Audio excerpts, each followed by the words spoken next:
positive energy and good vibrations from me to you. You have now tuned in to the Imperfect Fathers Podcast. What's good, my guy? What it do? How you, man? You back at it? We back at it again? Just because we breathing, baby. Just because we got oxygen in the lungs. That's why we back at it. Oh. Good people, positive energy. And good vibrations. From me to you, it's your boy, RJD, the Imperfect Gentleman, and your boy, JP, the Imperfect Husband. And yes, this is another dope episode of the Imperfect Fathers Podcast. What's shaking, my guy? We chilling. Back at it? Yes, sir. Back on that one, too. Yo, man, so I'm going to start off by giving a slight congratulations, man. My family grew this weekend. Not my immediate, you know what I mean? Don't think that me and the wife is shooting nothing out of the cannons. Our shop is closed. This weekend we welcomed a in-law to the family. My little brother jumped the broom and got married this weekend. So I went to New York and watched him do that his little 1-2 man down that aisle. Okay. Yeah, so man down. Yeah, another one bites the dust. Well, yo, but the crazy part, like you see how we make light of that, right? We make fun of the old ball and chain, right? But believe it or not, bro, that was one of the things that, like, I would say a week before I got married, that I had to really do some soul seeking about because I had the cold feet, which is crazy. Like, I live with my girl, well, my wife now. I live with her from our second time we met. We dated, should I say. And we lived together. And so us getting married really wasn't, quote unquote, different. Yeah. But as you know, it is different. You know what I'm saying? Yeah. And that night, that week, I had so many, like, reservations. I had so many, like, worries, so much anxiety about getting married. And I was like, yo, why am I feeling this way? I was sitting down talking to one of my friends at the time, and we just began to just dive into the topic. And before I realized it, I had a realization that all of my anxiety came from the jokes, came from all the stuff from all the guys who either weren't happy in their marriage. You know what I'm saying? Like, all the stuff that I heard, like, oh, man, it's over for you. You about to walk the plank. We're going to walk the plank. You know what I'm saying? Like, it's over for your life. Like, it's downhill from here. All those things was literally set in, and like I had anxiety and I had drawbacks to the woman that I knew I wanted to marry. So like even at his wedding, I was making sure that I was intentional to make sure that those jokes weren't in the air. You know what I'm saying? Okay. Like no, you're about to do something real great. You're about to do something that's like you only want to do once in your life. You know what I'm saying? Yeah. Like, this is a monumental moment, and I really want you to enjoy that thoroughly. So I was like I was little bro to my little bro this weekend. I did my due diligence to make sure that everything that possibly can get him aggravated outside of his skin, stay far away from him, kept him calm. You know what I'm saying? Because, you know, on your wedding day, everything that you don't want to go wrong is going to go wrong. And potentially go wrong. Oh my God, you should have seen it. And it was so crazy. Damn tree again. Fucking tree. Yo, you and this tree, bro. That tree, whip your ass and you whip that tree's ass at least once a week. Love-hate relationship with the tree. But yeah, bro, like I was excited because I said to myself, he's doing something that he's gonna cherish for the rest of his life. You know what I'm saying? And then while I was sitting there and I was hearing them say their vows, bro, like, I went back to my wedding. You know what I'm saying? Mm-hmm. Like, and in that moment, I fell in love all over again. Hearing their vows, seeing them look at each other, you know what I'm saying? Like, seeing the look in his eyes when the door first opened and she was walking down to him, just looking at him, looking at her, it was like, it was surreal. You know what I'm saying? And it was like, it's a moment that should be cherished, and like, we really shouldn't be like clowning, you know what I'm saying? And telling them like they about to walk the plank, because it's like, it's a beautiful thing, bro. You're jumping into the best part of your life. You know what I'm saying? Like, I look at marriage as literally the best part, because like now I could share things. You know what I'm saying? Because when you were younger and you was dating and all that, you couldn't really share too much because you didn't know if what you was sharing would be put in the street. Yeah. You know what I'm saying? Like, what you think or what you feel would be thrown back in your face later. You couldn't really be yourself and show your true, authentic self to somebody. So when you really find that person that you're gonna be with, and you really lock in with them, and you can be bare with them, right? You can just be vulnerable with them. It's a beautiful thing, man. Yeah, the jokes are always of lighthearted. You know, it's the fun and giggles and all that. But at the end of the day, those that do cherish their relationship, they know exactly what it is, what it's about, and when you do find that person that you decide that you want to spend the rest of your life with, walking down that aisle has a whole different meaning. Has the vision of seeing her coming down that aisle as she dreamed to walk down that aisle as a child, right? Yeah. Because that was their dream. Yeah, it is. That's every one of their dreams. Yeah, it's for sure. It's every. I shouldn't say every woman's dream, but most little girls dream to one day right? walk down that aisle looking as a princess. Yeah. And honestly, bro, like I don't think I ever thought about it, and I can't say I never thought about what it would feel like seeing her walk down to me. Mm-hmm. But man, it was surreal. Like I told myself I wasn't gonna cry. A tear fell. You know what I'm saying? Like it's almost like you can't even help it. It's like you're watching your future walk to you. You know what I'm saying? Like it's like as per the jokes, it's like I actually like I was happy to see how happy everybody was and how lighthearted it was. You know what I'm saying? Like, because sometimes these situations can be tense. You know what I'm saying? They can be a little everybody could be on edge a little bit. Yeah. But it was people were laughing, we were joking, and like I said, during the wedding there were some things that happened and transpired that wasn't a part of the wedding. Yeah. But I'm in the room, so like I'm gonna make light of situations. I'm gonna make jokes, so everybody went with it. You know what I'm saying? Even the part where we almost killed the DJ. Oh, wow. Yeah. So messed up the mix? No, he almost. So I can give the story because by the time it's come out, he'll be back. Because shout out to Tim and Camille right now. They're on their honeymoon right now. During the wedding, whatever, after the wedding was over and everybody said their piece and they did Kiss the Bride and all that, in the rehearsal, we all danced out to a song, right? And we walked in, the DJ played the music, no problem. When it was time for us to walk out, the DJ was nowhere to be found, bro. Mm. We stood and waited for him for maybe like, no lie, 12 to 15 minutes. Where the hell did homie go? We don't know. And so it was so funny, right? Because did y'all feed the DJ, bro? Listen, we took care. We was about to take care of him, but he played it off really well. I'll get to that point. But let me tell you what happened though. We when it was happening, I see my little brother starting to steam. Like I see him getting aggravated. So his best man was in front of me, and I'm standing behind him. I'm like, Evan, just tap him for me. He tapped him. I said, breathe. We're gonna take care of him. Just breathe. Just chill. Today's your day to chill. So finally, calm down, and we sitting there, and we was like, my cousin behind me was like my big bro Troy. He goes, "We gonna do him dirty?" I was like, We might. If he don't show up in the next few minutes, we're gonna do him real dirty by the end of the night. So, sure enough, moments go past and he shows up and he plays the music and we walk out. Now, me and Troy already said in our mind we're gonna pull him to the side and talk to him because you're gonna have to make this right. On the way into the reception in the party hall, he sees us and he's walking. You can tell he knows he's in trouble, so he's like one of the kids, so he's trying to like make jokes. So I simply pull him by his shirt, like, we'll talk after. You know what I'm saying? Like, we'll talk after. You know what I'm saying? Don't worry about it. Yeah, don't worry about it. We'll talk after. And he goes, no. I'm gonna make it up for y'all. I'm gonna make this up to y'all. And I was like, I don't know how you can't go back in time. You know what I mean? Like, it's kind of like you kind of did it already. But sure enough, bro, he was one hell of a DJ. Like during that reception hall, he kept the party flowing. He made great, like, it was great, because being an MC is all about timing, saying the right thing at the right time, and he was on point. I know why he disappeared, though. Where he didn't feed him beforehand.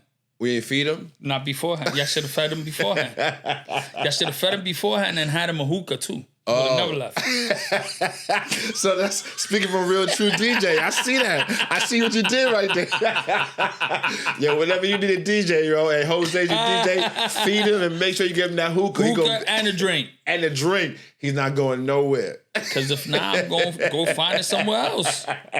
You go find your way up out the room, right? Yeah. At least for a few minutes till I find a hookah. Yo, because real rap, old boy tiptoed out of there. We was like, we said, and we couldn't walk off. You know what I'm saying? Like, none of us that's in a wedding can just, all right, let me go find a DJ. Because we're standing in the front. You know what I mean? Like, we can't break ceremony. I'm like, somebody find this DJ. Like, I'm looking at my mom. My mom's she's in the audience, and she's like, I don't know either, Mom, but find him. Like, somebody go find him. And like I said, for the most part, it was a phenomenal event, and I was just impressed with how easy the people were, the merging of people.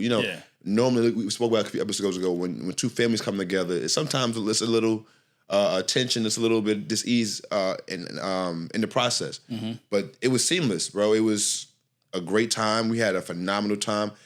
I'm glad we're shooting this video tonight and not actually on Monday when I came back, because I was like this. I had no voice, bro. I had no voice. That always means it was a great time. Word. Whenever you leave a party horse, the next day you can't talk, and we 40 now, right? So my thighs, my heels, my ankles, my calves, my back. Put it like this, my whole body told me, yeah, you did too much last night. You did too much. But we had a really good time, man. But let me tell you something else happened in New York while I was in New York. Oh, really? Yeah. Say it all. It was about I would call racism a little bit. Okay. You know what I mean? So shout out to the white lady I met in the club. So I go to get a tattoo, right? My man was like, yo, you come to New York, we got to do something. I ain't seen him in a minute, we got to do something special. I'm like, yo, I got to get a tattoo of my kids. I ain't did that yet, so let's go do that together. So he calls this dude up. He was like, yo, my man has a tattoo shop, and he'll open it up for you. You know what I mean? Because you down here. So I'm like, let's go do that. So we go there and realize that there's a bar across the street. So like, I have a drink before we go get tattoos done. So we go in the bar, and we're having a conversation. And now there's two white ladies in the bar sitting there having a conversation, minding their own business, nothing to do with us. And I sit next to her, and I'm having a conversation with the fellas. Now, the same way I'm sitting towards you is how I'm talking to the fellas. And mind you, my back is to the lady, and the bar is right here. So I'm leaning on the bar, and I'm talking to the fellas. Minding our business, having a good conversation. My man goes like that to me. So I look over. When I look over, bro, she's like this. I mean, she's in your face, sitting on my tongue. You understand what I'm saying? Like, like she was literally like, if a word came out, she would have grabbed it. You know what I'm saying? Like she was that close. I got a question though before you keep going. What's up? Was this before or after your New York haircut? Oh, this is.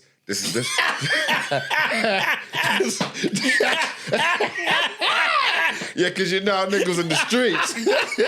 Nigga was for the streets.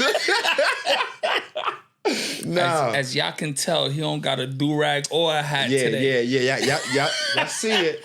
Y'all see it. I went to the house and I cleaned up as only the house could clean me up. You know what I'm saying? Like, it's been rough down here, these barbers, man. Like, no shade to the Florida barbers, but... And then y'all not New Yorking. You know what I mean? You're definitely not New Yorking. Y'all, I was even thinking about like, yo, how can I get some frequent flyer miles so I can at least come back every month? To get a cut at least once a month. You know what I'm saying? I can't do it every week. Okay. I might have to holler at JetBlue. He about to pull out that Spirit card. Nah, hell no. I tell you my Spirit? Yo, no Spirit from anybody over 6 feet, bro. No Spirit, kid. Yo, I lost 2 weeks of work because of Spirit. How did that go down? Because, bro, I flew back from New York on Spirit. Now, you know how Spirit is. Yeah. I'm 6 foot, bro. Yeah. They only make the flight for like 5'8" people, bro. And them chairs is made out of straight fiberglass. Them shit's hurt like a motherfucker. So, bro, I'm sitting like this, knees in the whole ride, 2.5 hours. Bro, I couldn't stand up when I got off the plane. When I got home, bro, the next morning I went to stand up. I had to call out of work because there was no getting up. We just went on a whole other tangent. Yeah, you took me somewhere else with this one, with the spirit one. You took me all the way to spirit with that one. You took me out of here. You took me all the way out. So let's get back to the white girls. Right, here we go. With the white ladies, with my fresh haircut, right? So so I'm sitting in, and then she's literally sitting in my mouth. So I turn around, so I'm not gonna be rude. Hey, yo. No diddy, right? Babe, she wasn't in my mouth, nothing crazy. Yo, so she was sitting there, and I'm like, I turn around, like, how you doing? What's your name? She says her name. I don't want to repeat her name for the privacy's sake. She says her name. So I'm like, where you from? We start talking small talk. So she then says to me, you're at the bar right now. Everybody's drinking. Why aren't you drinking? When I'm like, yo, I'm on this program right now that I'm really not supposed to be drinking. I kind of broke my program for my brother's wedding last night, so I'm going to lean off the alcohol today. But thank you for asking. I was like, so what are you drinking? She goes, I'm drinking a martini. Right? She's like, well, what would you drink? I was like, you tell me, guess. So now I guess I shouldn't have said that, right? I guess I shouldn't have said that part. I'm putting 2 and 2 together, and you said something about racist. So I'm gonna let you finish your story because I kind of feel where this is going. Yo, but see, look, I'm so dummy, like dunced out. I'm not even thinking nothing crazy. So she goes, I'm like, yo, let me give you a hint. All right. I'm like, it's clear. She goes, I was like, yeah, I'm a vodka man. She goes, I wouldn't have thought that. So here I am, dummy. I'm like, well, what you think? Like, so my man yells out, what, Henny? She goes, yep. I was like, now mind you, my tattoo artist is he's tatted up. Head tats, face tats. The man's completely covered in tats. A Jewish guy, right? White Jewish guy. He has no problem with making the conversation awkward. Damn, lady, that was racist. I think I would have said the same shit. Yeah, bro, and it was like, you know me, I don't mind sitting in awkward conversation. Well, that was racist. Sheesh. I said, and so now this is where I also get even a little further. Maybe this is why I shouldn't even said this either. So I goes, what other stereotype do you think I fit just because I'm sitting here? She goes, well, I said, don't answer that. do not, never mind. You know what? Never mind. I said, never mind. We're not doing that tonight. You have a good night. You enjoy your beverage. I'm gonna go back with my homeboys and have a conversation. You have a good night. Got up out of there, and I walked outside. I said, yo, that was racist, wasn't it? Like, it hit me in a second when I walked outside. I was like, oh wow, Hennessy, black man. That was racist. That was racist, dog. But yo, man, shout out to Long Island, man. Shout out to my hood. Because it was good being back. You know what I'm saying? The nostalgia of this driving around the hood, driving around seeing things. It was pretty cool, man. I got a chance to see a few friends of mine I haven't seen in a couple years. Have a drink or two, sit and have a few laughs. So it was dope. It was dope, man. I enjoyed my time. But the one thing that I could not wait to get home back to was the niceness of people, bro. You forget. Like we get caught up down here sometimes. You forget like you know, and then you might find somebody who gives you a little hell here and there. Nah, it ain't like home. Yeah. Don't nobody give a damn about you. You get it just from everybody. and you in everybody's way. Yup. Everywhere you go, you in somebody's way. You ain't getting a good morning from nobody. A good afternoon from you know how I realized I was really home? Nobody. When I was driving, right? My man let me drive back. I'm like, let me drive. Drove back through the hood. And I put my signal on. I realized I was home. Because you put a signal on, nobody's letting you over in New York. Yeah. If you put your signal on, it's like, oh, speed up. See, at least down here, they let you in a little bit. That depends, bro. That depends. I kind of differ on that one. Nah? I kind of differ. Why? Like, bro, you got to, like, every time I'm driving down here, I put a signal and it's like they intentionally want to get in front of me so I won't get in front of them. Like, this ain't a fucking race. Like, what the fuck? I don't know you, B. All I'm trying to do is get out this damn lane so I can get out on the exit. Like, what up? What is this all about? Yeah. Now, see, down here is Gran Turismo. And then they look at you, too. Why they doing it? They driving by like, what? Not even looking at the road.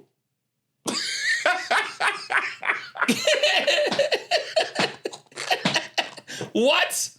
Word is bond. That's a fact. All I'm trying to do is get out on the exit. Not on this raceway. Not on this raceway, baby. Bruh. But yo, I ain't gonna lie to you. There's some positives and negatives with both places. But I'd definitely rather drive down here. You know why? It's 75 on the highway, bro. Yeah. I went back to New York. It's 55. I said, yo, I'm crawling. And they got cameras everywhere sending you tickets to the house.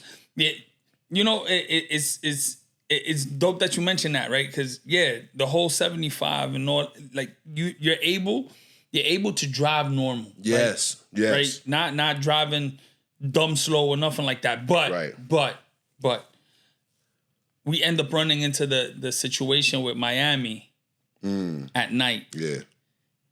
People don't respect that 75, 80. No. They're doing $150, $120. Flying right by you. Yo.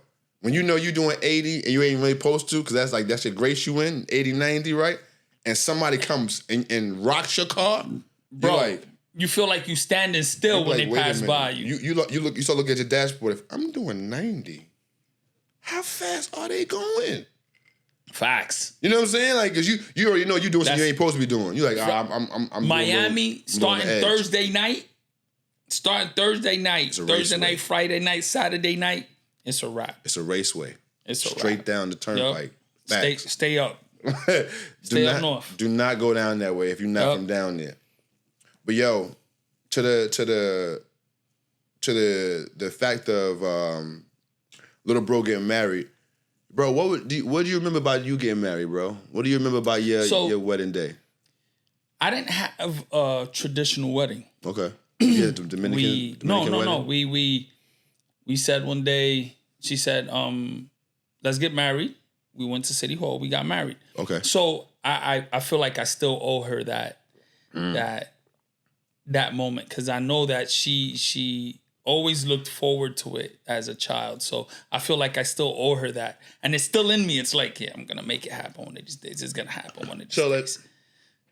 To that instant, like, why didn't you have a wedding? Why didn't you guys, was you smart about it? Because I ain't gonna lie, the festivities, all that shit is marvelous, bro. Hear me, young couples, hear me good when I say this. All the festivities are marvelous.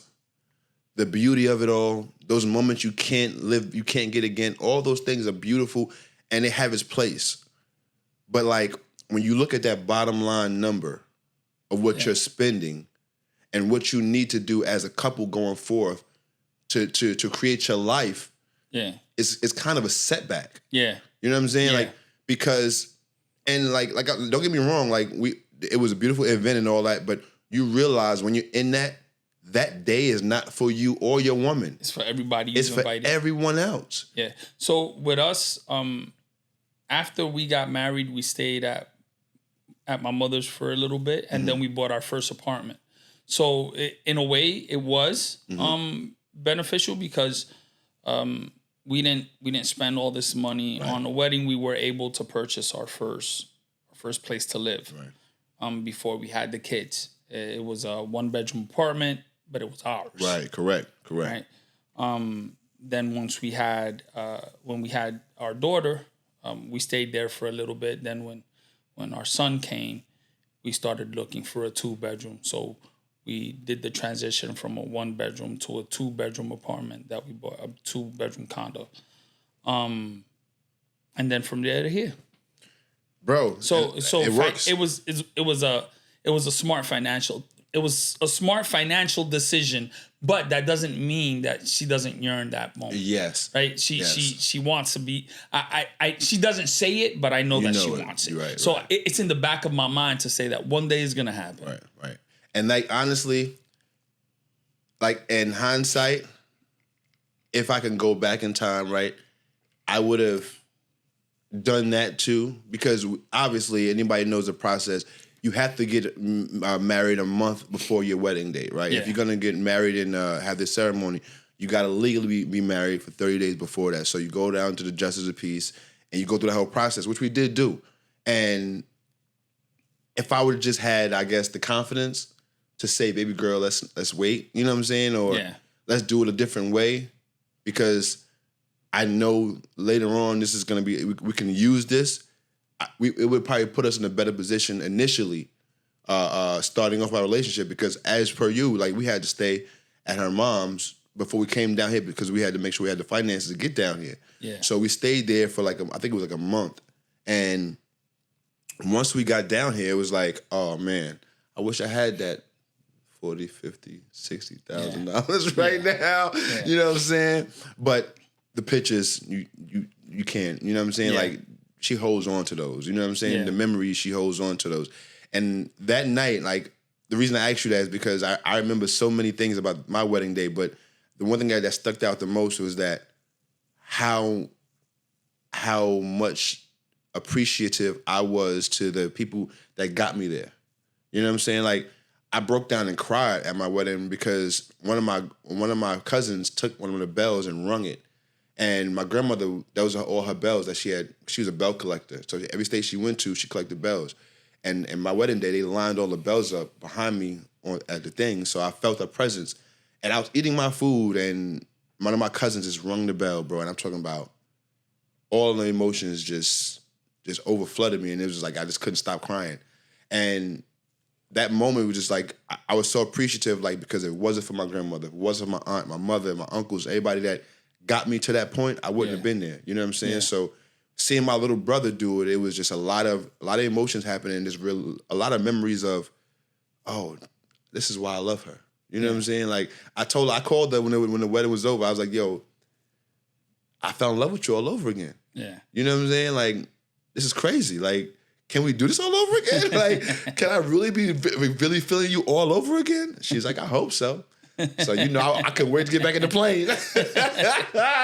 I couldn't wait to get back home, baby. So for me, the day that we got married, a real New York situation happened. A real New York situation. Oh, shit. Happened. Here we go. So after we come out the courthouse, we go to eat, whatever. Then we're outside the block, my mother's block, waiting for parking. It had been an hour waiting for parking. That sound like the hood. It sound like the hood. Word. Here comes this lady, drives right by us, stands in front of us. On a block, we have a rule.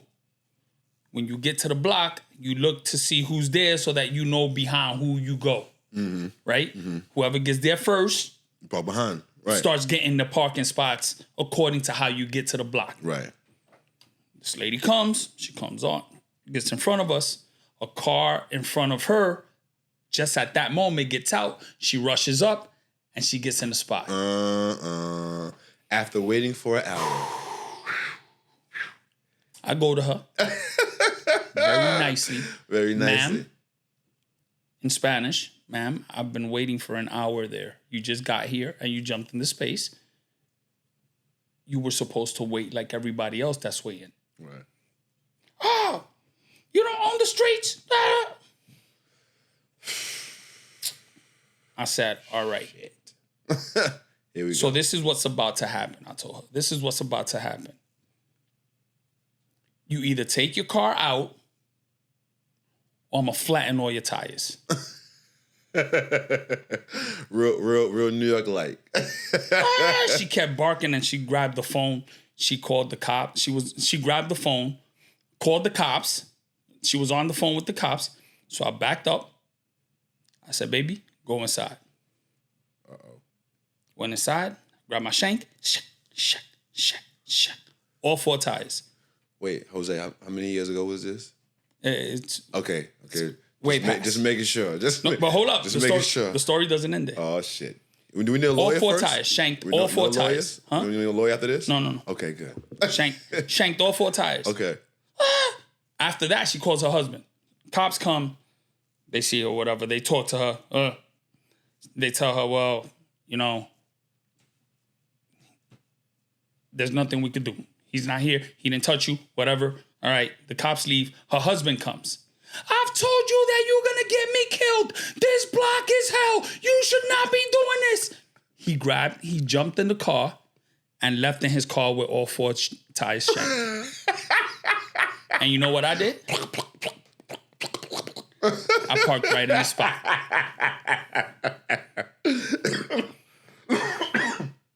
As a real New Yorker would. Everybody when we got married, we was like more or less in the beginning of a record label that I had started. Mm-hmm.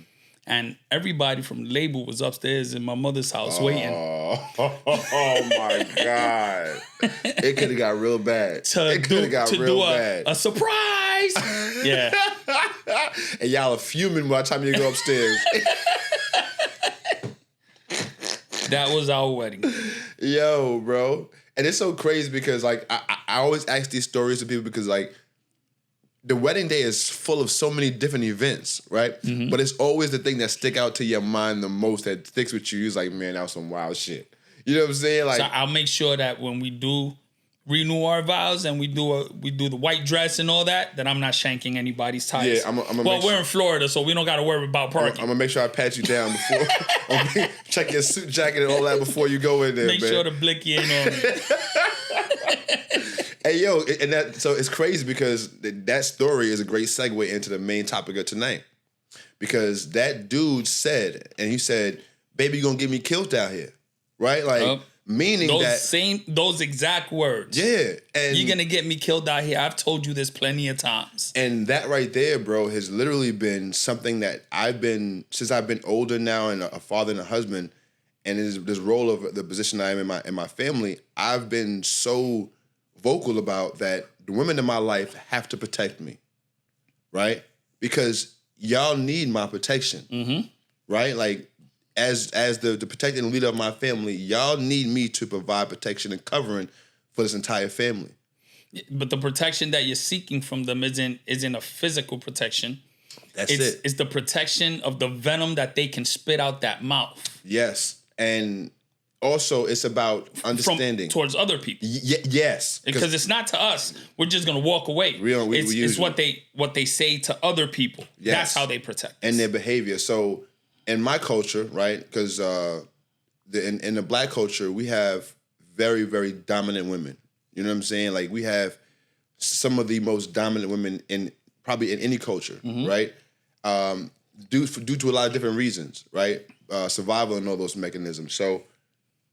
It's understood, but then it comes to a point where it's like when I emerged to my manhood, right, and I began to see things differently. I realized that the protection that my mother gives me, my sister gives me, and my wife and every other woman around me is, like you said, it's not their protection of their physicality; it's how they carry themselves. Yes, that's their protection for me. Because if you go out into the street and you're this boisterous, this dominant being, and you're just rowdy and you're violent, you're in the street doing all these wild different things, you're now putting me in a position where something goes wrong. There is no me coming to see what happened, right? I'm going to have to come in and jump into action immediately. Somebody did something to your mother. Your first thought process is not, let me go see what happens. Yeah. It's like, your mother go tear something up. Yeah. Right? And that's our programming. And now, shout out to Gilly, the kid, because he was talking earlier, and I showed you the video, talking about if you got a woman that looks good, right? Of course, there's gonna be some guys in the world that's gonna try to take their shot at her. And where we from is like, yo, we handle that, right? A dude holler at your shorty, yo, hold on, fam, what you doing? That belong to me. What you check him, right? Yeah. But in no actuality, that's not our job, because that's how they protect us. By like he said, playing defense. That's their job. We gotta let the women in our lives do their job of protecting us, as in their behavior, as in how they carry themselves, as in how they talk to people. Because like you said, the dude said earlier, bro, you gonna get me killed out here. Yeah. Obviously, that man, number one, I could tell just by the way he said that, he ain't no fighter. And this is probably not the first time that happens. And think about it. Yo, Jose, I told my wife this other day, bro, like, when the whole situation with the keys happened, I got emotional. I began to cry because she said, oh, I'm sorry. I said, no, you don't get it. Like, you don't get that my life is what protects this house. In order for it to get to you, I'm dead. You understand? Like, in order for something to get to you, I'm already dead. And I don't want to die. Like, the little boy in me is just as scared as you are. If somebody was to bust that door wide open, yeah, I would go into action, but there's a part of me that's real scared. Yeah. You know what I'm saying? It's because of that fear that we jump into action. Exactly. And I'm so glad that God made it the way He did, because if we could think in that moment, we wouldn't do it. We wouldn't do it. And that's not me. It's the protector instinct in us that allows us to just jump. Yes. And then when we sit down, you see the nerves kick in, like, the jitters in the stomach. What the hell did I just do? I could have just got killed. All that stuff comes into play, and then we wear that macho, well, we had to do that. Oh, this is what we do. But in no actuality, you don't want to die. I don't want to put my life on the line. Right? I don't want to lay my life down, but if I have to, I'm willing to do that. For my family, yes. So therefore, the protection has to be there, right? Yeah. So this is why I tell my mother and everybody else, protect me. If you love me, protect me. Just carry yourself appropriately. Yep. Don't go out there and put yourself in a predicament where I'm going to have to come and remove you from, right? Yeah. Or put myself in a predicament where I'm either going to jail, because you already know once we get active, if we're not stopping, I'm either going to go to jail, somebody going to die, or I'm going to die. Yeah. There's only 3 options in that world. So this is why it's like, it's not so much about us protecting. We got to also talk to our women in our society like, chill. I'm sick and tired of seeing women be combative with men. I'm tired of seeing it, bro. I've seen so many videos. I even posted one recently of a woman hitting a man, and everybody's sitting around watching it. She knocked this man clear off his feet. You understand what I'm saying? Yeah. She blindsided him. I'm talking about she socked him, bro. And he got up and just stood and looked at her. Now you can tell that man's not he's a man, but he's not aggressive, right? He's not a dominant man. You can just tell by his demeanor. But what if that man got up, bro, and just went off? And there is nothing she could have did about it. Yeah. I don't care how tough a woman thinks she is. When a man is ready, there's nothing she can do about it. And if that man would have went off, it'd have been 101 people on his back. You wrong. Probably beating him down. Yep. You dig what I'm saying? Yep. Probably violating him. But all he did was defend himself. Yep. But because he didn't, everybody just stands around now. Now it's a laughing game now. Oh, she knocked you out. So where's the protection for us? Where's that protection? And this is why I'm adamant, bro. Do not put yourself in a predicament where you're gonna lose me, right? Don't lose me to jail, and don't lose me to the grave because of your behavior. And that's what we got to make sure that we're telling our daughters and our wives, mothers, grandmothers, all alike, bro. Yeah, and that goes into the point of attention seeking as well. Yeah. When you if you have a good man in your home, if you have a man, period. Yeah. There's no reason why you're out here exposing things that should only be shown to your husband. Facts. Should only be shown to your husband. And it's not saying not to accentuate. There's many ways for you to accentuate your sexuality, right? And for you to feel beautiful. Yeah. But I believe that's a high that it's a position of low self-esteem to put yourself in a place where you need to seek attention outside of your home. Because if it's attention that you want, just go to your husband and ask him for it. Because if you go on the gram and you place yourself in that position, somebody comes in your DM, now you've already allowed the devil to open that door. Mm-hmm. Because you put yourself in a place where now you're telling somebody, yeah, you can come talk to me. You can come talk to me. And once you even a heart back to that DM has opened the floodgates for everything to come through that door. A heart to a DM. Boy. It's crazy because we're the last generation before social media. So we're like half and half. So like it matters, but it doesn't. But the generations after us, it matters completely. That's what it's gonna be about. That's all it's about. That's what it's gonna be about. I didn't recognize it until one of my clients, he's a 20-year-old, and he came and he was very frustrated one day before we had a session, and he couldn't even get into the session. So I said, you know what? Pause session. What are you going through right now? What's up? Oh no, I'm mad at my girl right now. And I'm like, all right, what's up? What happened? Oh nah, man. She was in my, I went on her DM and I seen she she was liking some of the guys' pictures. And I was like, I didn't want to seem insensitive, right? I was just like, but you, it's all right. It's a like. It's a like. It's a little heart, right? You know what I'm saying? Why is it bothering digital you currency? So much? Like, comment, and subscribe. Hit that like button. You see what I did there? Yo, and we didn't even pray. Oh, we gotta pray before we end. Yeah, we gotta pray. See, my bad, God. Got so excited. Yeah, and I asked him, I was like, yo, bro, that really bothers you right now. Yeah, man, that's she's cheating on me. And in that moment, I realized how much weight is in social media for that generation compared to us. Like, see, even in our conversation about the DM, it's like, oh yeah, somebody, she likes the picture. It's like, all right, we know the levels to it, right? Mm-hmm. Because we know how the interactions what they lead to. But they don't even have that far as the DM. It's a like of a picture that will send them into a frenzy. Yeah, but in our days, it's just about the same. The only difference is that it was done socially. The cheating would start with the eyes. True.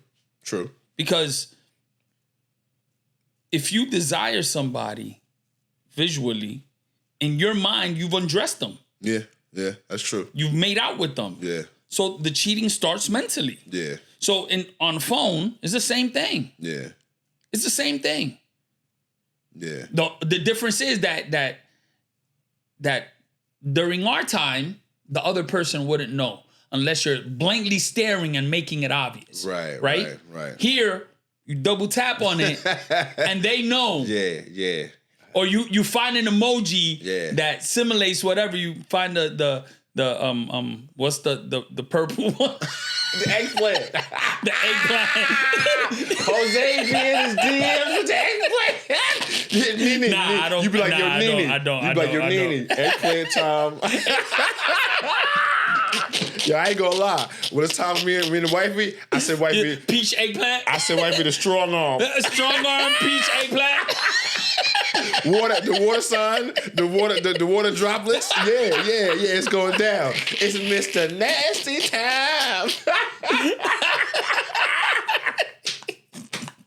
Yeah, it's going down. I let everybody know how we sex talk with our wives. Well, we got to get up with times, right? Right, we do. We got to stay up with it. We got to stay up with it, bro. If we in the room and she's outside washing some dishes, yo, listen, and I'm good with the gifs. And then you gotta send the Luther Vandross sound note. Turn out the lights. Little Teddy Pendergrass, boy. For real. Yo, and what I do too is like I'm good with the GIFs. So like you ever see the GIFs? Yeah. Yeah, bro. You gotta put the ones that like the ones that move and all that. Yeah, with the words on it. So you gotta get real creative with those. I get real creative with those. So like the kids, you learn something following the kids these days. You will learn something about social media, man. Just don't use their language, bro. No, yo, the acronyms, like I had to look those up. Shit is crazy. Yo, I had to look up, what was it? IYK. If you know, you know. Bro, I had to look that up. If you know, you know. And I ain't know. And I had no clue, bro. I had no clue. I had to look it up. I'm like, what does this mean? I'm seeing it everywhere. And when I like, all right. The first time somebody said, yeah, because we about to do this IRL. Word, like. The fuck you mean? Yeah, IRL. Like, is somebody real life? Is somebody hurt? Like, injuredness? Can we talk? Stop with these acronyms, yo. Can we use full words and sentences? Please. Jesus. At the end of the day, yo, one thing I realized too, like with texting, is that women and men read differently. Okay. So put it like this. So I'll send you a text, right? I'll send you a text. I'm like, yo, Jose, such. You'll read it, right? As a man, and be like, oh, all right, cool. Rod said, boom, boom, boom, boom, boom. You'll leave it like that, right? A woman will send a text, and then the other woman will read it, and she'll be like, oh, how's she gonna talk to me like this? She felt it? Yeah. Yo, I'd be like, yo, how did you get that in words? How did you get all the inflection? How'd you get all that interpretation? From a text. That's when I realized. I said, no, we different. We read different. Real.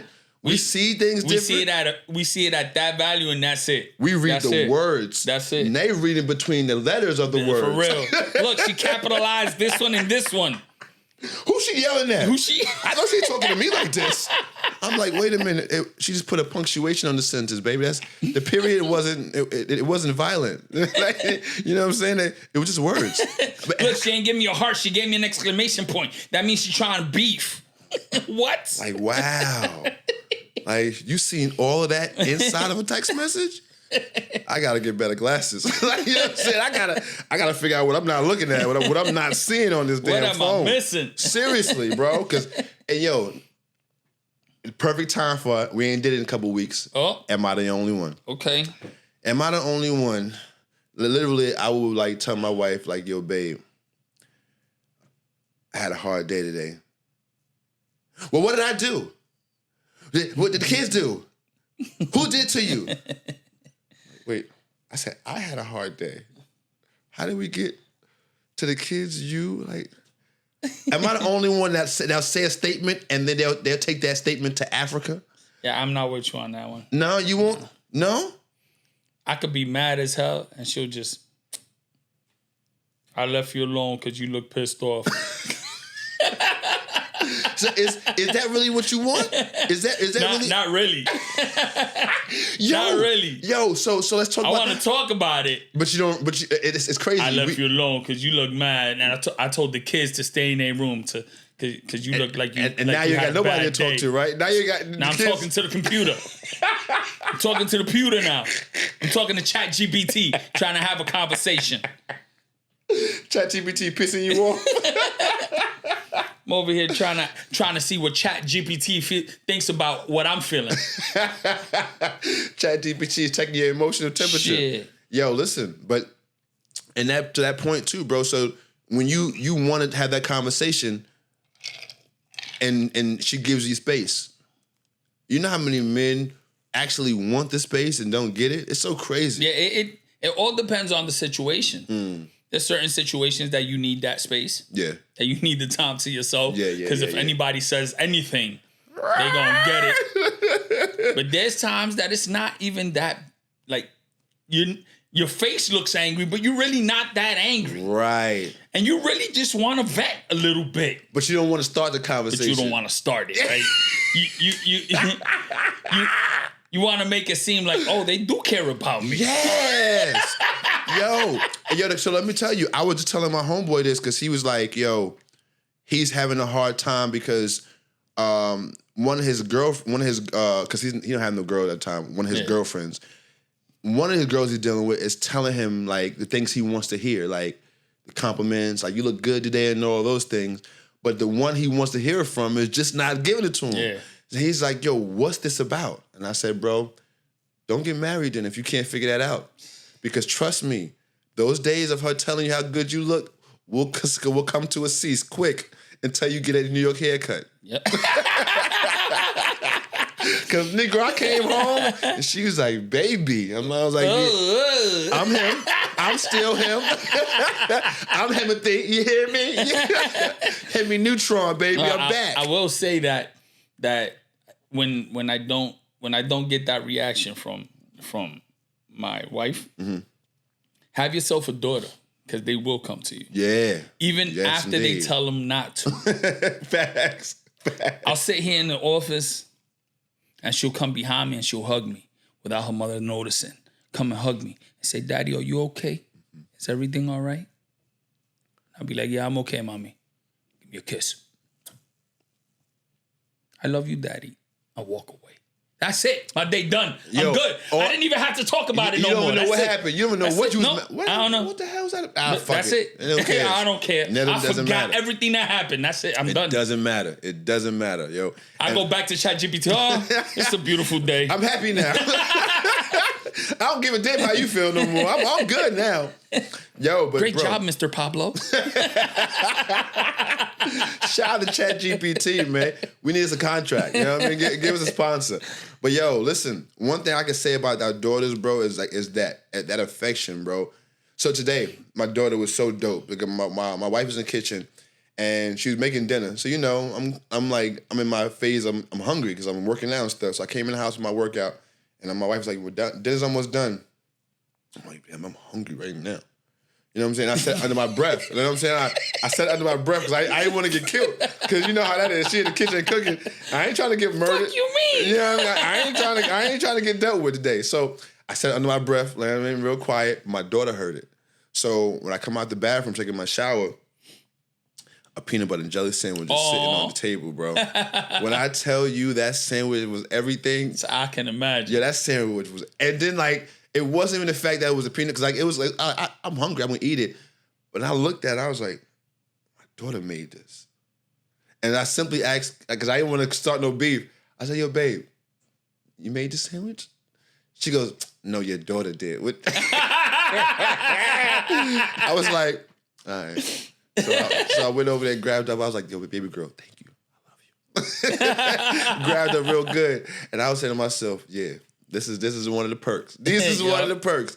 And if you listen to any OG that got a daughter and a son, he'll always tell you, your son's gonna take care of you, but your daughter's gonna be there. Yeah. You know what I'm saying? Like your son's gonna make sure everything is all right, but your daughter's gonna be there for you. Yeah. You know what I'm saying? And it shows even from this young stages on up, man, because I tell you, like that girl, like she consistently amazes me, bro. Like her thoughtfulness of how caring she is and how loving she is, just not of me, but her little brother. Yeah. A few weeks ago, last week when I went to New York, they went to their grandmother's, and I got a chance to talk to my mother-in-law about the kids, how the kids were that week, and she was just like, yo, your daughter's special, and like she don't play about her little brother. Like she don't play about him. Like she will defend him until her life depends on it. I'm like, yeah, Ma, it's been that way since they met. Because I got a video, I can show it to you. When I picked her up from daycare the day that Joe was born and brought her back to the hospital, and she sat in the bed with her mother and put Joe in her arms, it was almost like she took Joe and was like this. Like she owned him, you know what I'm saying? And from that moment, I was like, yo, she gonna take care of this little nigga. You know what I'm saying? Yeah. She gonna be there. And since then, bro, like if you give her something, you can't give her just one. Has to be for both. Has to be for both. You give a piece of candy, can I have my brother? You know what I'm saying? So that makes my heart overwhelmed, bro. Like every time I see it, every time I feel it, because you know, bro, like one day, like we always say, like we gonna leave this earth. Yeah, we ain't gonna be here all the time, and knowing that they got that kind of bond. And you know what's great about that you will experience where they're at the point that they're gonna bicker because they're close in age, and they're gonna kill each other. They're gonna seem as if they hate each other. Absolutely. Right. But you know that it's going to go back to that. Yeah. After they become older. Correct. It's gonna go back to that. Yeah. Like I'm living through it now. When my kids were small, it was Celine. My daughter has always been the bossy one. Yeah. Right. She has learned how to accentuate her entrepreneurial skills. How does that bullshit? Right? That bossy shit. And she would always boss him around. Yeah. Right. But he would always do it with all the love because it's sister. Big sister. Right. Right. But now they're about the same age and they're in their teens. Yeah. So it's like, leave me alone. Yeah. It's like, but I'm just trying to help you. I don't want you to help me. But I know that it's only That's not true. But I know that it's only temporary. Yeah. I know that sooner or later they're gonna get out that as long as we stay on top of them. Yeah. As long as we stay on top of them, it'll be temporary. Yeah. What we can't allow it to be done is that that becomes a full habit without them understanding that there's consequences to those actions. Absolutely. Because then it does become something else. Yeah. As long as we're there and telling them, nah, you can't be doing that. You can't be talking like that. You got to stop that. Right. So that they can outgrow that phase and get to that better phase, everything is going to be all right. And and especially speaking from hindsight, like in my situation, it's like, my mother used to let us kill each other. Me and my little brother and sister, we used to go to war in the house. And it's like, my mother used to always let us do it. And I used to watch too. Like, my mother, like, she ain't stopping us. What she was doing was allowing us to build the bond. Because what you could do, we could do it. We could do it. When I want my little brother, I can do whatever. I could damn near kill my little brother if I want to. But if you mess with him, there's no telling what we're gonna do to you. You know what I'm saying? Like, we could all be beefing. Like, we could all be ready to kill each other, stab each other up, and go to war. But the moment you mess with one of us, all that's out the window. We back to I'll deal with that later, but we're gonna take care of this one first. My mother would never let us fight.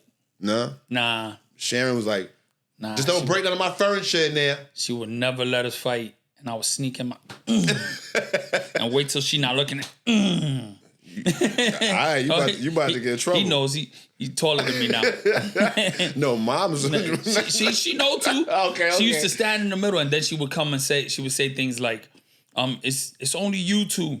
It's only you two. If you were to hurt him or kill him, how would you feel? And hit that string. Yeah, and little by little, now me and my brother, we're inseparable. Facts. He knows what buttons to push though to get me to that point. Of course. There's only 3 people in this world that know what buttons to push. Listen, and it'd be the closest ones him, to you. Mama and wife. Yeah. They Hulk. Yeah. They like to watch you come out. Like, exactly. Yeah. And then they'll pat you on your back so you could go back to Bruce Banner. Right. Bro, why get me there? Why? I don't want to be angry. You don't like me when I'm angry. You don't like me when I'm angry. Swear. And the crazy part is, speaking of the ones who know how to push your buttons, the newest one. You mentioned everybody except for the newest one. The daughter. Oh. Nah, the daughter doesn't. No, what? Not to me. Oh. Not to me. But my son. Yeah? And my son don't give me no smoke. And it's because he's my twin, bro. See, I got the reverse. My daughter's my twin. That's why. He's my twin. Like, when it comes to that anger. Oh, okay. So it's like, bro. So when I was young, I used to have a lip. Okay. And whenever my mother would say something, I would try to answer back. Bah! Pang. Catch right? it. So we're in a day and age where we try not to get to that point where we gotta keep snuffing these little ninjas, right? So it's like I try to not lay my hands on this man. Right. But then he pushes me to a point that I'm like, boy, I'm about to murder you, boy. Right. I'm about to murder you. And it's not even to me, right? Like, he won't say none of that crazy stuff to me. It's to his mama. So you know how that goes. Yeah. We're not gonna allow. Yeah, you're not doing that. You after your mom's carried you for 9 months and gave you that body you got, we ain't gonna allow you to disspect your mama, not in front of us. And the hell that I had to go through to get you here in that 9 months. Facts. Because I had to deal with her kicking my ass and violating me. You gonna treat her right. I'm sorry, I got a trigger. You know what I mean? We ain't gonna allow that to happen. Nah. So he knows that he's her baby. Yeah. And he takes advantage of that. Manipulates that. Yes. Facts. Takes advantage of that to the fullest. As we all do. And it irks me. Because I see how he does it, right? Yeah. It's like, boy, better go to your room with that. I see what you're doing, fam. I was once you. Better go to your room with that. And then when she doesn't give him what he wants, yeah. You want to put on these gloves real quick? We could shoot the 5 real quick with these gloves. Let me touch you a little quick. Let me touch you a little bit. Yo, man, and it's so crazy because like the buttons, like my son is like, he's more so like, it's so, in his context, it's so funny. So today we was in the supermarket and he got mad excited because he wanted some candy up the aisle, but it's further up the aisle. And I told him we were gonna come back and get it. So he got excited to go run that way. I said, come back this way. We ain't going that way, boy. He goes, my bad, Dad. my bad, Dad. I said, boy, you 6. I said, all right, give me some. You know what I'm saying? You're bad. All right, it was your bad. It was your bad. My daughter, on the other hand, yo, listen, especially because she knows now that her mother gets away with like pissing me off with certain things, so she'll go behind her and do it. Like so today, she'll tell my wife, she goes, Mom, Dad said he's ready to go. We was ready to go to the supermarket. Dad said he's ready to go. She's like, all right, I'm almost there. So she comes in the room. Your wife is not ready to go yet. Excuse me. I was like, what is this? Excuse me. I was like, I cannot stand this little girl. You know? because it's the simple small things. Yeah. And she knows it. Yeah. So it's the your. Like, you know, when the kids ain't doing right, your wife be like, your kid's acting up. Yep. It's always yours when there's something. So she caught on to that. So I'm like, you little heifer. I got something for you. I see what you're doing. Yeah. So she excuse me, she knows the appropriate buttons to push to take daddy off. Because I was so ready to choke her when she said that. I'm like, whose mama is it then? If that's my wife, then whose mama is it? You know what I'm saying? I wasn't impersonal for a second. Like, you want to go outside? You want to go fight? Oh, man. Nah, but, you know, by them pushing those buttons, it goes back to what our segment is. They're protecting us. Yeah. Why? Because they teach us patience. Yes, Lord. Yo, without your daughter, would you have the level of patience you have right now? Nah, I don't think I would. Me neither, bro. I don't think I would. Me neither. I wouldn't have the patience for myself or my wife, to be honest. You know how many things I've let slide after I had my daughter? Yeah. Conversations. Just because you know what that can turn into, and you have somebody waiting for you at home. Yeah. Basically, that's the whole point. Yeah. I got my baby girl waiting for me at home. Mm-hmm. All right, homie, you got this. Yeah. A lot of people have been spared. This. A lot of people have been spared the wrath of my tongue, the wrath of my behavior, even the wrath of my violence. Just because, I got to get home to her. You know what I'm saying? And like, just the level of like I said, because of my daughter, like I learned more about my wife. You know what I'm saying? Like I learned like, I got to be patient with her because this is what you were before you became this. You know what I'm saying? Like, and then seeing the maturity of what my daughter's going through makes me appreciate where my wife is. Yeah. You know what I'm saying? Because, you know, when we was growing up as boys, we didn't watch a girl grow up in stages. So we almost like, they grew up with us. So we didn't pay no attention to their growth process and their stages. But now we have daughters, we can see it in real time. Oh, this is what you're going through right now. Like my daughter's in that weird stage where she's too young for certain things, but she's also too old for certain things. So now she's in this weird limbo where she's trying to figure things out. And it's frustrating to her because like she wants to do so much, but she can't do just too much yet. Yeah. So I'm watching the growth and I'm like, patience. And it's not even started yet, bro, because she's not even a teenager. I tell you that's where it gets like, all right, you know, I'm going to tell you from now. Mm-hmm. I'm going to let you know from now. Prepare yourself for the 7th grade. The 7th grade. She's going to tomorrow's the first day of 2nd grade, so I got to prepare yourself for the 7th grade. I got 5 more years. That transition from the 6th grade to the 7th is a freaking nightmare. Oh, shit.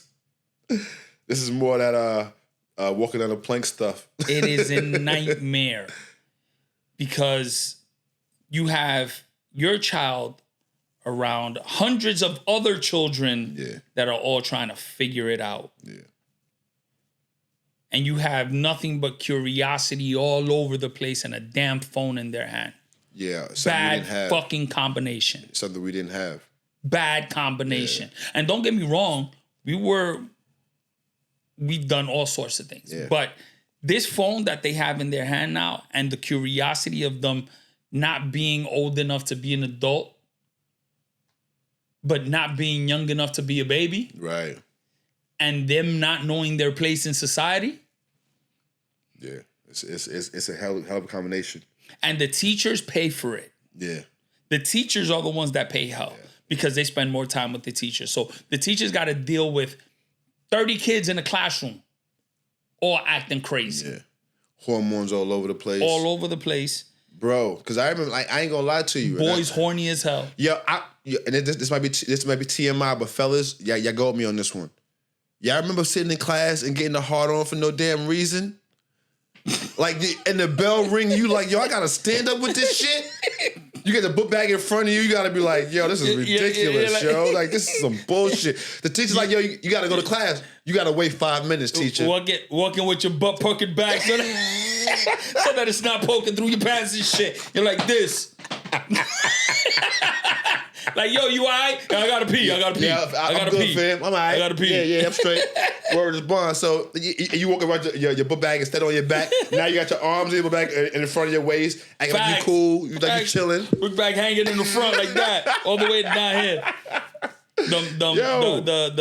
What was? Damn, the book bag's the JanSports. The JanSports. Yeah. With all the books and they hanging. Word. Making sure it stay below your kneecaps. Yo, listen, like it was so frustrating because you'd be like, you're not even in you're not even in that kind of mood, but all of a sudden you like, yo, bro, are you serious right now? Are you serious right now? Like, cause like you're a raging teenager, your hormones are going crazy, and you don't know what's going on with your body, so you're just like, yo, you're embarrassed. You're like, yo, I got this. I got a tank in front of me right now. I got to walk around like this is crazy. So it's like when you go back into your mind about where you were, you're like, oh my God, they're in that midst of that world. And you're in it, but you don't know you're in it. You know what I'm saying? Like, remember when you first went to high school and how big the building was? Yeah, bro. And when you left, it was like, it was a small ass building. Yep. But when you went in there, you was like, oh my God. You go back now as an adult and you're like, this did not seem like this. No, not at all. This did not seem like this. Bro, when I went to New York, when I was driving around, I went past a high school, and I was like, yo, this is my high school? This small ass building? Like, but when I was in it felt like the hallway was the longest thing ever. Like, it took 2 years to get from the third floor to the cafeteria. It's like, yo. You ever gone back to your elementary school? Oh, no.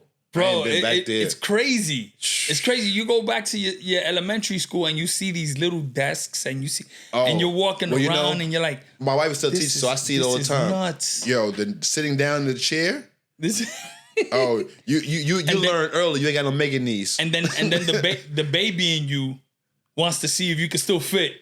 Yo, and especially when in the desk, you got to slide in the side in with the little arm slit. You got slide in that desk, and you be like, nah, you know what? Let me get out of this cubby before I hurt myself. Yeah.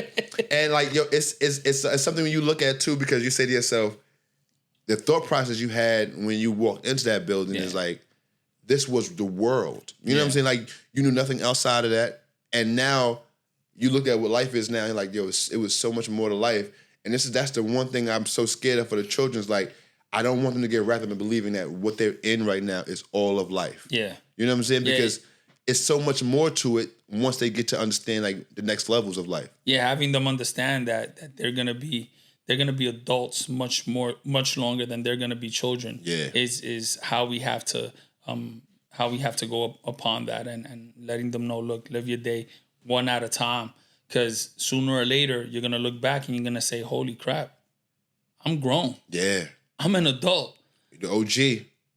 That's the OG. The OG. Yo, bro. OG. Shit. Talking to me? Talking to me? Me? It can't be me, bro. It can't be. They can't be talking to me. So yeah, and thinking back to when you were in junior high school and in high school and all the hormones and everything that you were going through and how your mind used to think and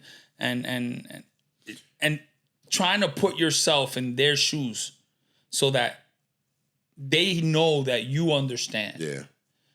It'll create a bigger bond between you and your kids. And that's why, especially when they get into middle school, going into middle school and high school. You have to maintain that bond with them because if not, they will get lost in that 7th and 8th grade. And they will get lost. That's why I want to stay a part of my kids' life because on an everyday basis, like they learn something new every day.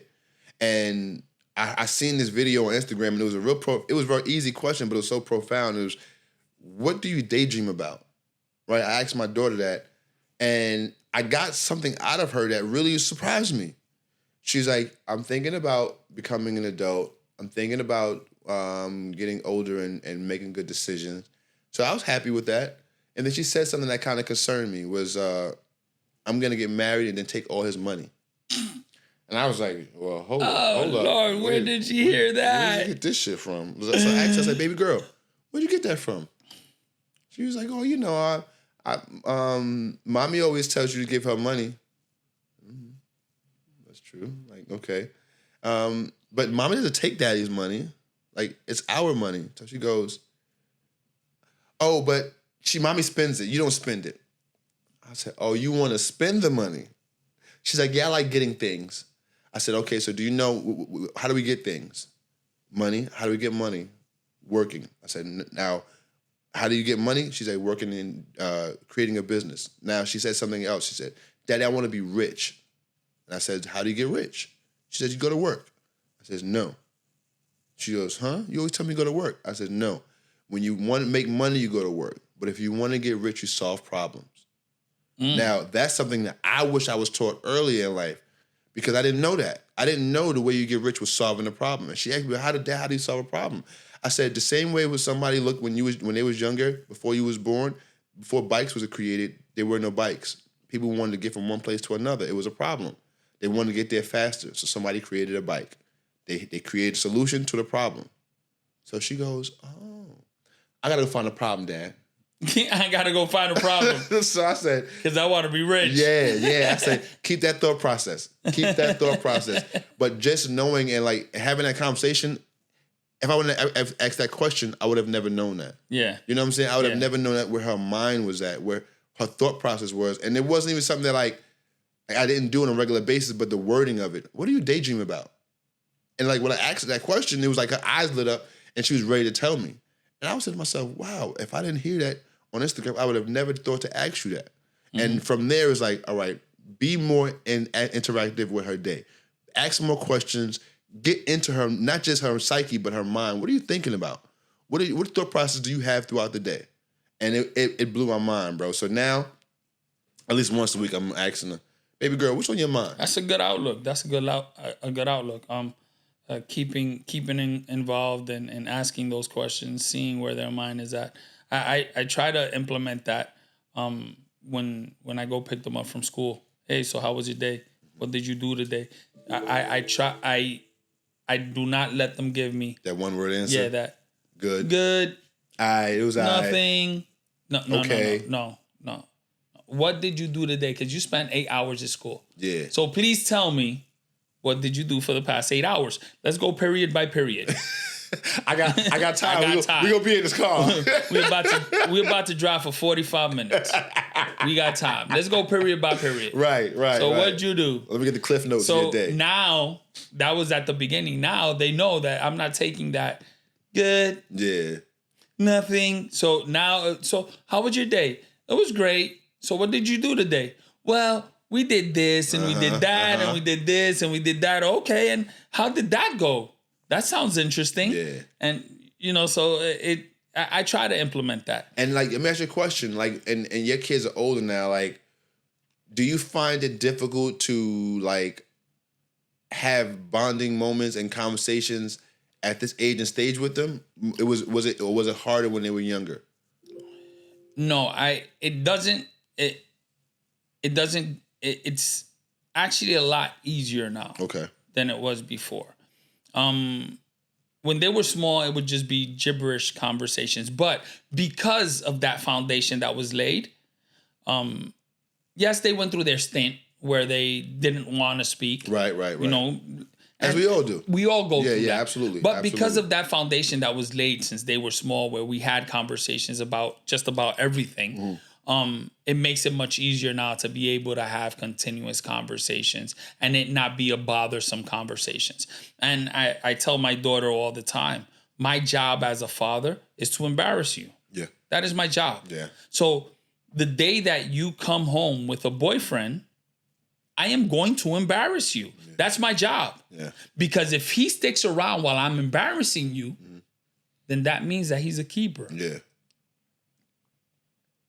So it's my job to do so. Yeah. I'm going to embarrass you. I'm going to embarrass you in the street. I'm going to embarrass you when we get to the front of your school. I'm going to put down my window. I'm going to say, Princess, I love you. I love you. And I'm going to scream it out while everybody's looking. I'm going to take pictures of you while you're in front of the school. Yeah. When we go on school trips, I'm going to play around and mess with you, and I'm going to say jokes, and I'm going to say the dad jokes. And that's going to be me. I'm going to embarrass the shit out of you. But you know what? Yeah. Your true friends are always going to remember those moments with you. Yeah. Absolutely. And it's all about really like the moments that they will never forget. You know what I'm saying? Yeah, like, definitely. And like that's what I'm making sure like I'm being more mindful of is like, create those moments. Yeah. You know what I'm saying? Like tomorrow's their first day of school for them because we held them back for the last 2 days. And tomorrow morning I'm gonna get up and just make it a memory. You know what I'm saying? We're gonna act a fool in the morning. And everybody knows I'm not a morning guy, but for these moments, for those reasons, I shake off my little attitudes and all that stuff because if we don't create the moments, they don't have them. Yeah. You know what I'm saying? So, and I've learned that like they're not, those moments are not just for them because they're for us too. Like when we sit back and we get older, we think to ourselves, because even recently, bro, I was doing the, my Imani's birthday party this year for her little 7-year birthday party. I'm looking in the house. I'm like, when we first moved in here, she used to she wasn't even tall enough to hit her head on the countertop. Now she's head and shoulders above the countertop. And I'm like, yo, this is what I'm like. I'm living through this right now. I'm living through the moments. And I gotta make sure I make these last. You know what I'm saying? Because we always say like, yo, we don't have them that long. And like, I'm looking at Imani like, yo, half the time I got you is almost over already. Yep. You know what I'm saying? Like the time that I had with you, half of it is almost over. Yep. Because you're going to enter in this world at some point, and I'm not going to have this every day, all day with you no more. The one thing I want you to keep in mind is the little changes that they make, right? When my daughter hit 6th grade, she went through some situations, which I don't want to speak on here, but there were situations that caused a change within her. Mm-hmm. That I failed to notice because it started as minor changes, but by the end of the year, they were major. Gotcha. Right? And until the end of the year, I didn't start noticing. And at that point, it wasn't too late, but we had gone through a year, more or less, or a school year of small talks and small conversations where our actual conversations didn't exist. Like we went from speaking all the time to barely speaking. And there was a separation because of what she was going through in her school. Thankfully, we were able to catch it by the time so the 7th grade was also a stumble and it was hard. But by the time she got to 8th grade, we were able to adjust it and change it and fix it. The school that she went into made a complete 180 of her character and brought her back to who she was. But if you don't catch those changes at an early stage where you can intervene and find out what it is that's going on, it can be detrimental. Note taken. So keep an eye out while they're growing, the little changes, because we know our children. We know who they are. For sure. And from one day to another, you're going to see that, especially Mani, that's extremely social. She's going to go from being that to not. Mm-hmm. And if that occurs, be ready to, hey, what's going on? Let me see your phone real quick. Can I look through your messages? Mm-hmm. Things like that. That's dope. Because that's a perspective that like obviously I have to get to at some point, but never thought of. And the question I have to you is, you asked to take her phone? Oh yeah. There's no privacy in this. No, household. I'm saying like you asked to say like, yo, can I go into your message? You didn't just bogart it. May I have your phone? I'm about to go through your phone. Nice. Okay, daddy. Because in this house, we always implemented that there's no privacy. Mm-hmm. As long as we live here, there's no privacy. Why? Because we live in a world where when you allow too much privacy, the outside world takes advantage. Yeah. So we need to be open as a family, right? If something is going on, you need to be able to speak to me about it. Now, if you start being segregated with your situation, and nobody knows what's going on, and you get into a situation, how am I to help you? Right, true. How am I to help you with this situation? What, you're going to come to me once you have your thumb up your ass? Yeah. It doesn't work like that. Right. So we need to know what's going on throughout the course of the situation so that we can find a solution for the situation. True. So you're right. If you don't get in and you allow the outside world to have its way, then you're fighting an uphill battle. And I just remember myself when I remember going through that phase where I didn't want to talk. You know what I'm saying? Like when the teenage, that weird 15 through 16, nobody understood me, right? That whole thought process, nobody gets it. It's a very dangerous place because when you feel like nobody gets you, there's somebody out there that can tickle your earlobe. Yes. You know what I'm saying? That can get into your psyche and into your thought process and start planting some very, very off-putting seeds. And we've all been there. Yeah, hell yeah. We've all been there. Hell yeah. We come from a time where our parents were very enclosed, very to themselves. They well, at least my parents came to this new system which was completely different from what they knew, and they had to adapt to.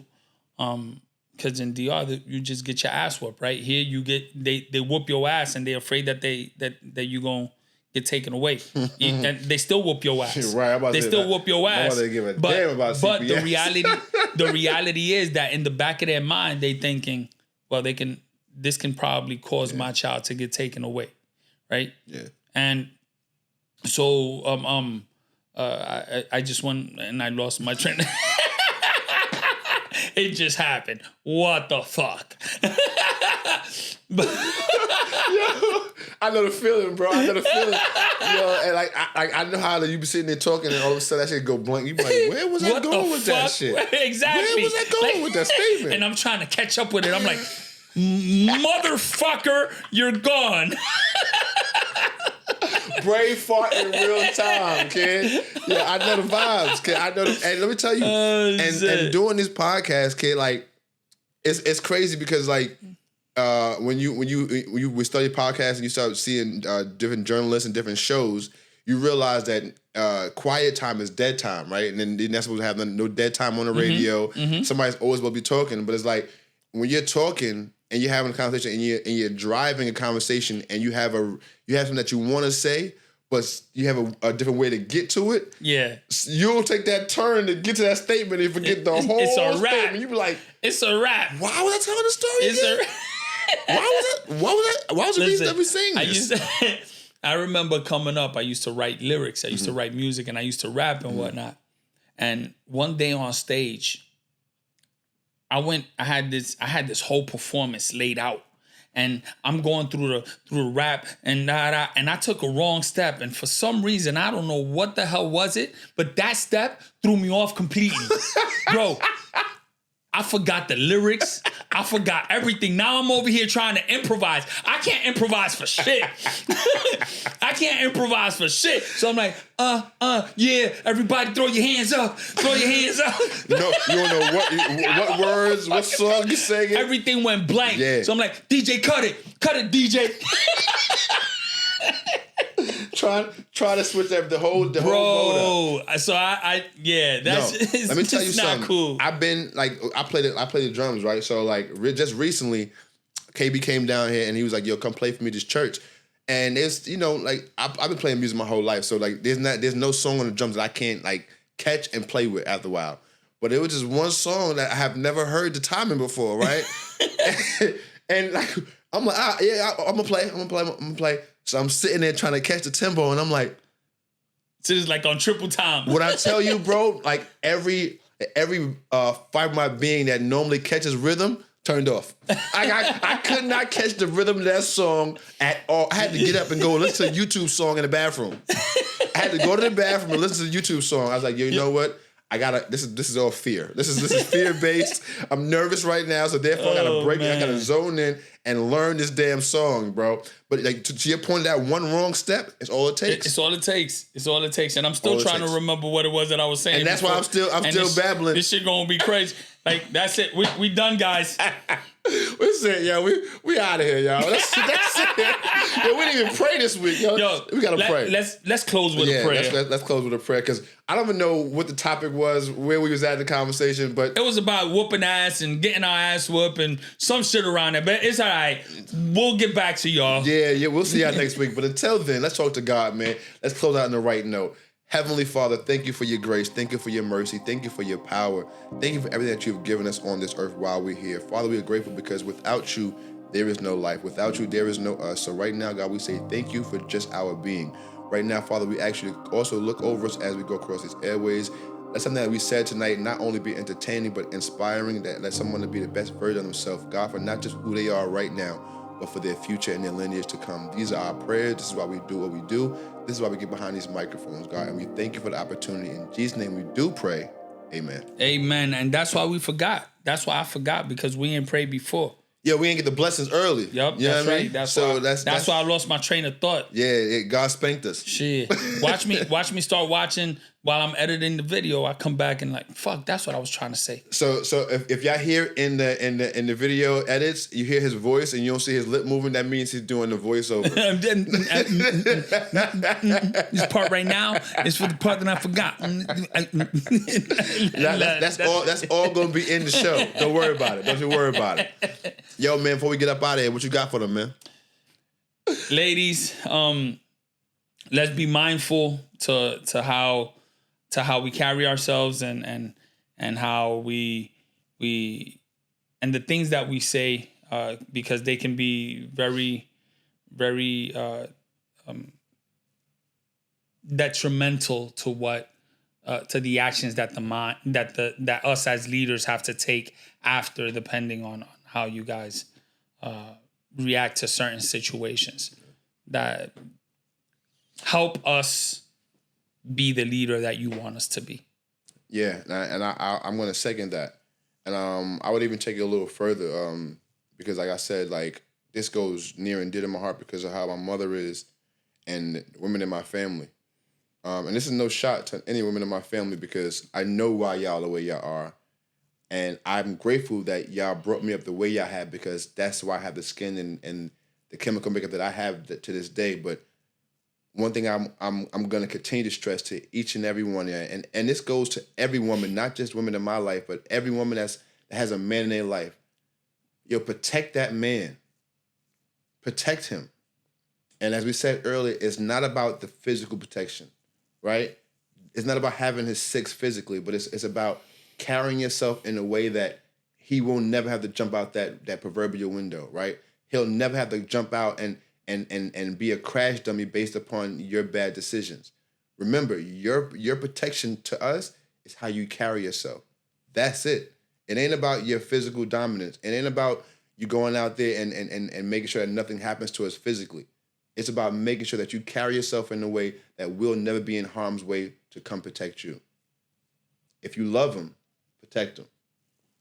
So that's all I got for him today, man. So with that being said, as always, do us a favor. Hit that like, that comment, and subscribe. Please. We appreciate it. We thank you guys so much for rocking with us, because as always, you guys could have been anywhere else in the world, but you was right here with us. And for that, we're grateful. And until the next time we see you in these podcast streets, your fellas, to the world, you are just a dad. That's all. But to your family, you are their world. Don't forget that. And until we see y'all again, be good to yourself and the ones around you. If you can't be good to the people around you, that's all right. Just get those people from around you. Yo, this is your boy RJD and your boy JP, the Imperfect Husband. And this has been another dope episode of the Imperfect Fathers Podcast. Y'all be blessed, because we will. Peace. Another one. Another one. Yes, sir.